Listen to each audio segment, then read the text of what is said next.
Bonjour à tous amis auditeurs, voici la minute du bonheur. Et aujourd'hui, en son temps. Il est une pierre d'achoppement qu'il convient de signaler. Certains ne s'attachent à l'étude des lois de la pensée créatrice que pour obtenir un résultat tout de suite.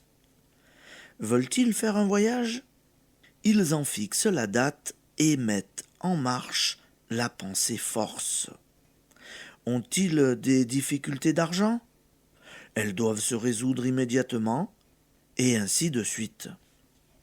Or, ils ne savent pas si ce qu'ils ont décidé est ce qu'il y a de mieux pour eux, et si cela concorde avec le plan harmonieux de leur existence tout entière. Leur guide intérieur, lui, le sait. Et s'ils sont confiants, dirigés par le seul désir du plus grand bien pour le plus grand nombre, c'est ce plan parfait qui se réalisera. Exemple. Un homme cherchait désespérément à stabiliser sa situation depuis 2 ans et allait d'échec en échec. Il décida alors de changer son attitude mentale, certain d'être tiré d'affaire rapidement.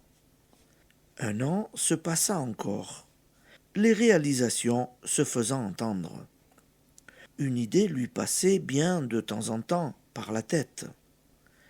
C'est ainsi que nous appelons nos intuitions, la voix de notre guide intérieur, lorsque nous n'avons pas encore appris à l'écouter, lui rappelant qu'il possédait une belle ferme dont il ne touchait que de faibles revenus. Pourquoi ne l'exploiterait-il pas lui-même? Il ne manquait ni de connaissances ni d'expérience en la matière, mais il préférait travailler en ville. Et sa femme n'aimait guère la campagne. Il lutta encore 1 an lorsque, pour les vacances, les fonds étant trop bas pour aller à l'hôtel, ils décidèrent de commun accord de passer 1 mois dans leur propriété.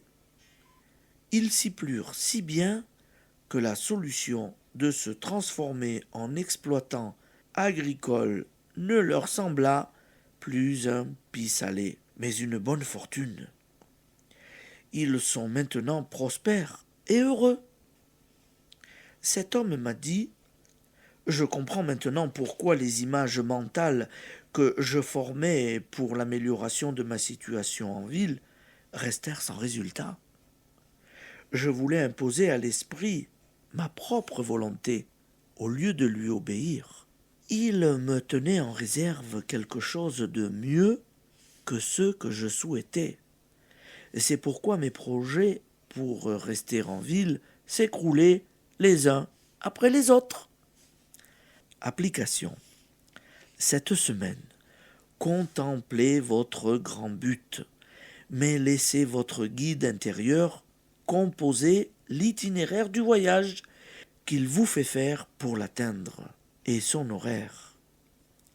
Il sait mieux que vous ce qui est nécessaire à votre parfait bonheur. Allez, bonne journée amis auditeurs et à demain.